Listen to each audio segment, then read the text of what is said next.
Good morning. This is Dr. Bill White again with the American Orthodontic Society, and I wanted to talk to you a little while this morning about cleft palates. Cleft palate, people who have cleft palates have a real difficult problem. There's always where the cleft is, it affects the teeth on both sides of the cleft.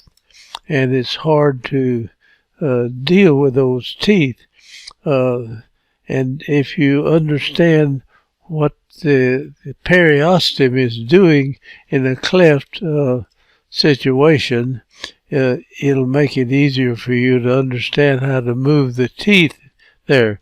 Now, I scrubbed in on one of my patients, where we had the surgery, and they went in, and the idea behind the cleft is that the periosteum goes around and then it comes back like this on one side, and then it will be coming around. This is not exactly the way it would be, and you can't move a tooth through the periosteum.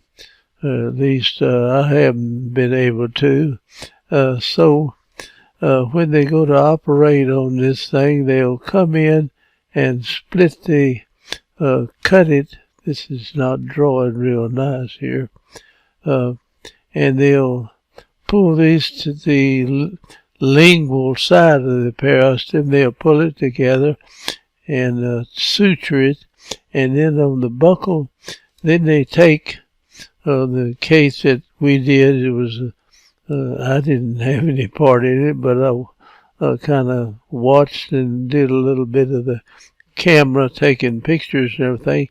They took bone structure from the crest of the hip back here on the patient and ground it up and stuffed that bone structure in this portion right here, and then sewed this top part together, and they had to go in and kind of split it to get it to stretch enough so they could get the periosteum sewed together there. Now that's a kind of a crude way of showing that, but anyway, you have to kind of get the periosteum going from one side to the other. Now this is, it goes back up in here. Now you can move teeth around through here, but when the cleft was here, you couldn't move them in here. In fact, the teeth would be out of position in this area. So that's good to go in there and straighten that up.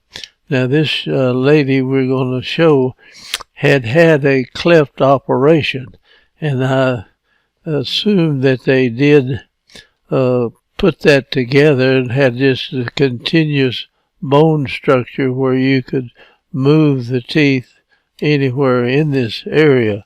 So let's take a look at it, but that'll give you some idea of what it is. And I was in the operating room with them, and I would go up and take pictures while they were doing the surgery as much as I could, and I have a video on that if you want to look at it. You can't tell much on the surgical procedure, but that's what that was being done. And here we go. I was not able to finish this case. It either moved or something happened. Here I've only got part of the pictures of the treatment, but I covered everything that was important that we needed to know. The person had a class 3 problem too when I started. Now, always there's some defect in the lip. You can see here they have to sew that. Looks like a little bit in her nose right up in this direction. And it's not perfect over on the other side, but there was I don't think there was anything there that they had to do. Now, men frequently will grow a mustache across here and cover that up, and you don't see it too much, but it's pretty hard on a young lady.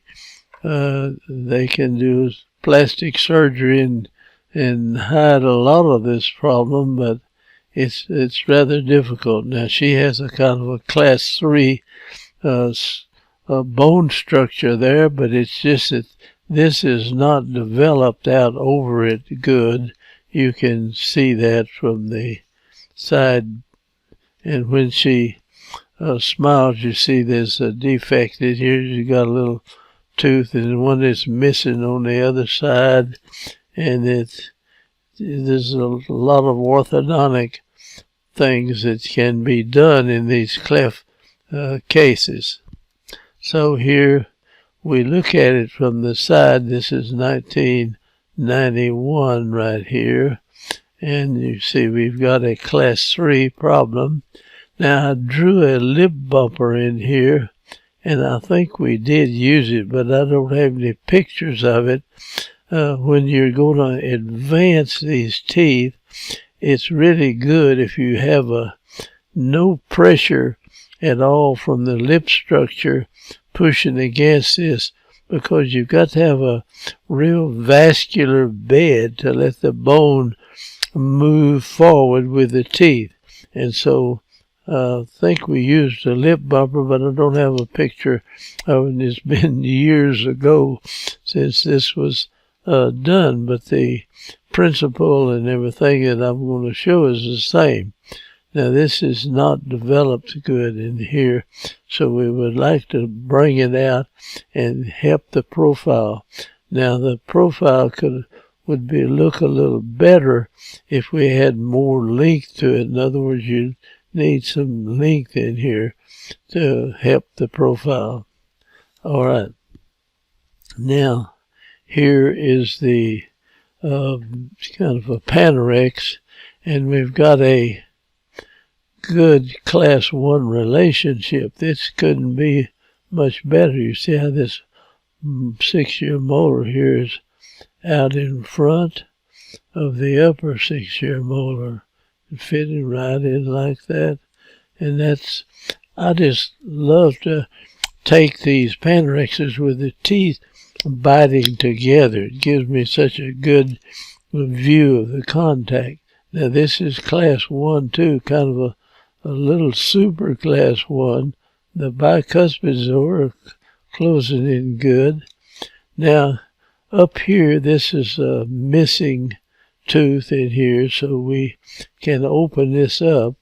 And there wasn't any cleft here, but here was the cleft going up there, and they've repaired it apparently.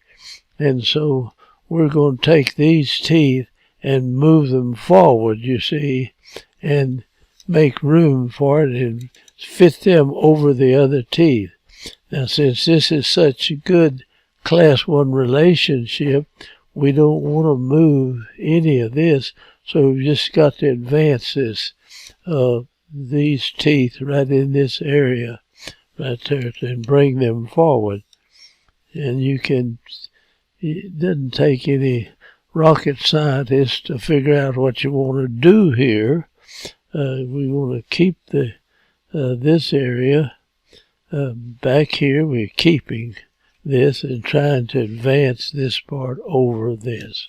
So that's what they'll hope to do here. All right, you can see when we look straight at the teeth now, the cuspids and everything are in a fairly good position, but we've got a problem right in here, and then we got this little peg lateral, and then these two centrals are off to the side. So we want to open the space here and create a big space and put these centrals together and have them come down pretty close to the center of that. And that's what we'll be trying to do in here. So here we open the bite, and you can see these centrals are worn down on the front from coming down and hitting against the backs of the laterals right there. And we're going to move them forward. I'll have to draw it like that, but these will be coming out this way, and we'll bring this out, and it'll be a large crown. And this space in here is more than adequate. We need to put a pretty big lateral and then put the centrals and fill that. Now, I never got to do all of this work, but we did jump this over, and we can show that. So here we are. This is what we did. We've got this cuspid is meeting kind of crazy with the other cuspid there. We'll have to take care of that. Excuse me. All right, looking down from the top, and you can see the cuspid is in pretty good shape, but this cuspid is here, and you got a line going up there, and you see the center of this kind of goes over and goes back in that direction there. So we're going to try to center that whole thing up.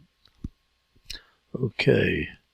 Now, on the bottom, it looks pretty good.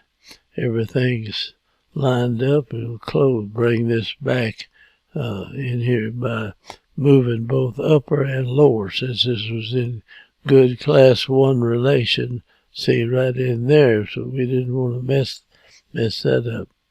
So here, jumping this over, we needed to add some length to the facial structure in here. This portion of the face was just a little short. You saw it on the cephalometric picture. It looked like she was just biting down too close in there. It's kind of class 3. Now, so you can use a block like this in the front, and we put a little angle to it, and we start moving these front teeth out over this, and we leave this where the pressure is on these teeth and the condyles back in the back. When you bite forward, if you bite hard with your front teeth, nothing else touches, then your pressure is greater at the back on the condyles than it is on these teeth right up here, because the muscle is way back here, see. And so it puts more of a force back here to give you a certain amount of force in the front of the mouth right there. Okay, now we've had this on a slope, and we're trying to force these teeth to come out, you see, and here we're putting spring to increase the area around that, and spring here to move these teeth over in this direction. And this is just common sense as to what you would do in there. I'm getting tied up here. I'm going to take a swig of the tea. Okay, maybe that'll help a little bit. All right, let's go on now to the next one from that side, and you can see you've got this big space back in this area. Now, that space is opening up. It'll push this over, and I'm going to run on. There's nothing important for you to know on that. We'll put this spring, you see, so we're moving these teeth over this direction, and we're opening the space for this. And there's the way we bonded that acrylic on the back of those teeth. And so you really got a good class 1 relationship here, and we want to keep that class 1. That's the way the teeth fit, and she can chew good in that position. Now we've got the teeth over here, and we've taken this block off. This one is just barely over. So we put a intruding wire. You see, this wire would go up this way, and we pull it down, hook it on these teeth, and it brings the crowns forward as your tooth is like this. As it picks it up, it will make the roots go back and the crown come out.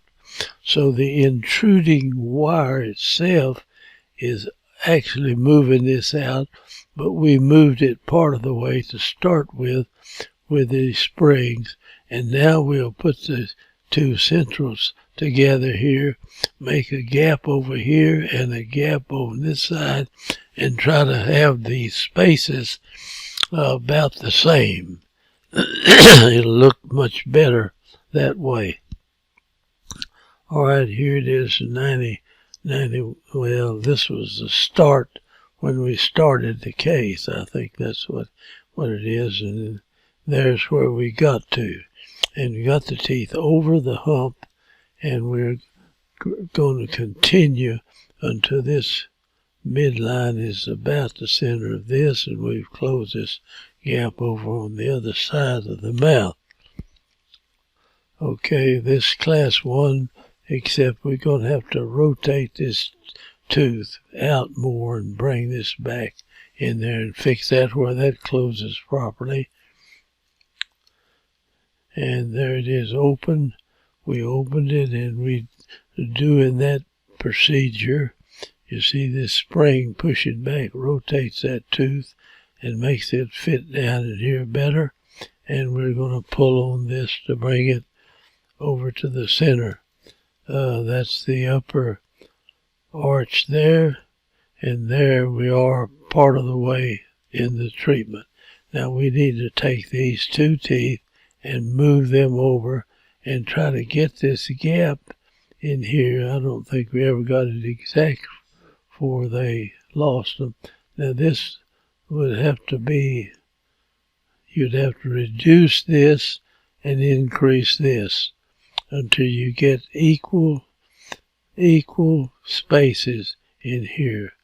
And so whatever we go here, we're going to have to move these two teeth that much over on this side, and then we'll try to get this centered going up something like that. Now, to me, this is just common sense how you would do this. Now, if they've done the operation correctly, see the tissue went up like this and came around, on this side, and they had to cut this somewhere in here, sew it together, take these two pieces out of periosteum, pack bone structure in here around this tooth, and then close that up in that bone. So that's what they had to do, and normally they do this if they can when the child is quite young. But I had this patient that was probably in his late teens or early 20s, and they did the operation, and you can see the video on what we did on that. All right, this space right here we're going to close up, and here is pretty much the final thing. This is 10 of 91. We've got this closed, but it's open down on this side right here. We still got to do some work in there. It may fit back. And we've got the class 1 relation that we do not want to change in here. And we want to try to get this leveled out. Let's look at... all right, there's the way it looked from the inside of the mouth. You see, you got the deep bite too, and here is back again. Now, maybe we reverse the mirror shot. We've still got to widen this out, and we've got this gap over here, and it's smaller than the one over here. So it would really be better if we can bring these teeth over a little further in this direction. And I think this may be about our last deal. Now we have opened this pretty good now, and we have added spring. You see, we got a lot of pressure on this side, and a very little bit over here pushing these over. And so this gap between the teeth now is something like that, and that'll be pretty much the same as it is over on this side, and that's pretty much the center, and we still have our class 1 relation back on the back side. Same thing over here, and the person can come in, and this is got to be smaller. The tooth over here would look odd.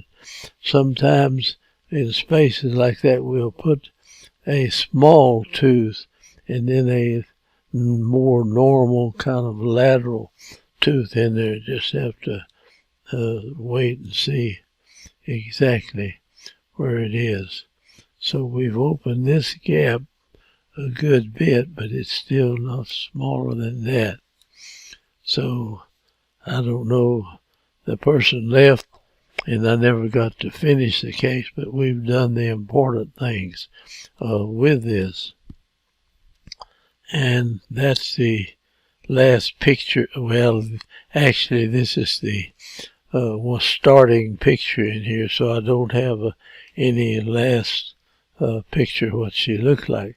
But there's a lot to learn in this case, and if you deal with cleft patients, you're going to have, there's a good many people have clefts, and you need to know how to work with them. So thanks for watching. I hope this will help you in what you do, and we would love for each of you to join our group and subscribe to our program, and we want to keep sending these videos and show you as much as we can about orthodontics. And I don't care whether you're what kind of dentist you are, but every dentist ought to know a lot about orthodontics. Whether you want to do it or not, that's up to you. But you should know some things about it, what can be done, and even individuals that are not dentists should look into these things and know something about it. So I'm going to hush up here, and we'll hope that you subscribe to our program. Now, thank you a lot, and goodbye.